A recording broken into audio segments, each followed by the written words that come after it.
Alrighty, and then the other thing I wanted to talk about today was the big news that is behind me. If you were watching on YouTube in my virtual background, that is right. The WWE has decided to move the Money in the Bank pay-per-view or premium live event, if you will. This is a huge story, folks. It's not just a minor story, because this premium live event was going to be at Allegiant Stadium, the home of the Las Vegas Raiders, the host of last year's SummerSlam event, which was one of the most stupendous events in history. Of course, with the return of Brock Lesnar after Roman Reigns successfully defend the Universal Championship against John Cena. They have decided to move the event to a smaller venue, about 16,000 fans, to the MGM Grand Garden Arena in Las Vegas. Couple comments on this. Number one is WWE did sell tickets for Allegiant Stadium. There's a lot of backlash out there that they didn't sell any tickets, and this notion that no tickets were selling is false. The fact of the matter is WWE did sell tickets. They sold about 25,000 tickets to this event, July 2nd, July 4th weekend.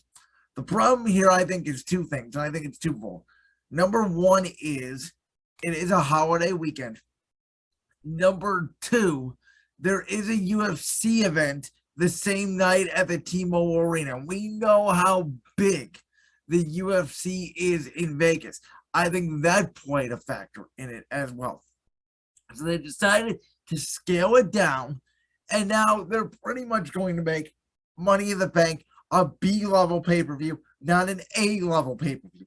Now, for the last few years, I've been saying I think they need to make Money in the Bank kind of a big five included in their big four pay-per-views, which of course would be Royal Rumble in January, WrestleMania in late March, early April, SummerSlam, which is usually in August. This year it's going to be in late July, and then Survivor Series, which is in November, which Survivor Series kind of lost its lackluster. It's turned into the WWE All-Star Game, and with the brand split reportedly potentially ending, that may not happen, so they may bring back Survivor Series personal rivalry matches, which may add a little more juice into that pay-per-view. But I always thought Money in the Bank is a great deal. Obviously, they used to have it at WrestleMania all those years.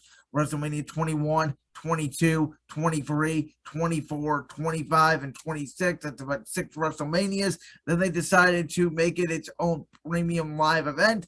And I completely understand it because it is a huge concept. It is a match that can make a star. You get Big E last year winning the WWE Championship on Monday Night Raw.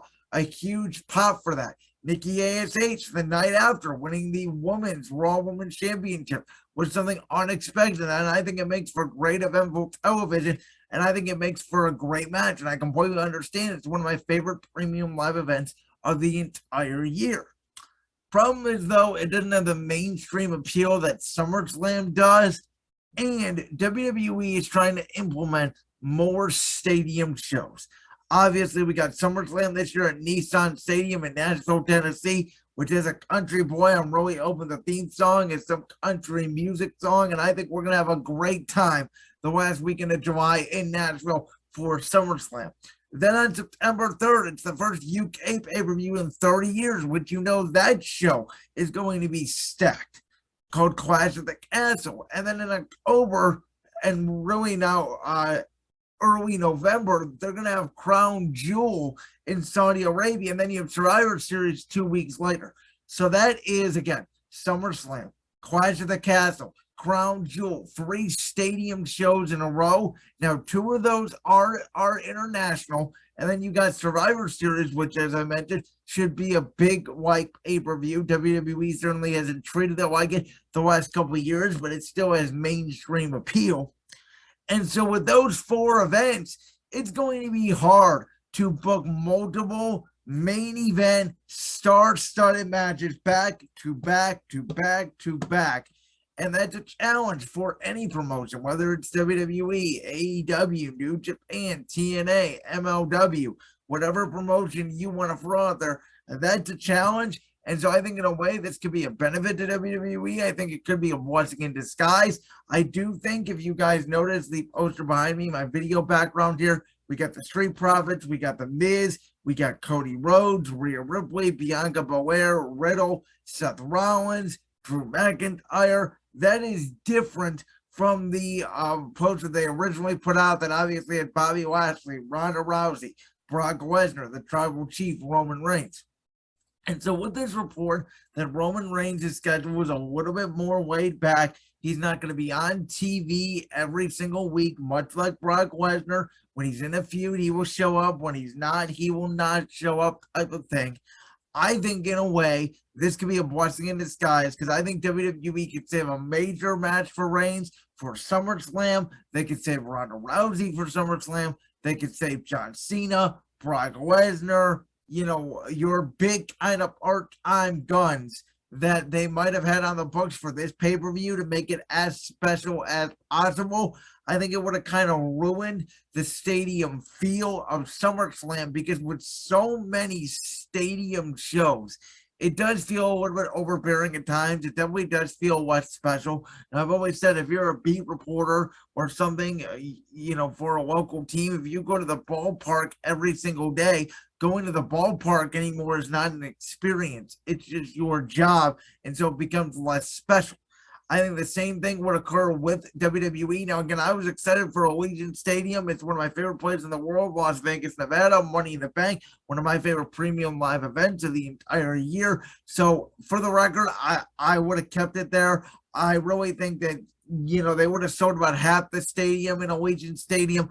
I get it. It would probably look weird, but I think you can definitely move the people down to make it look sold out. I think it would still be a really fun show.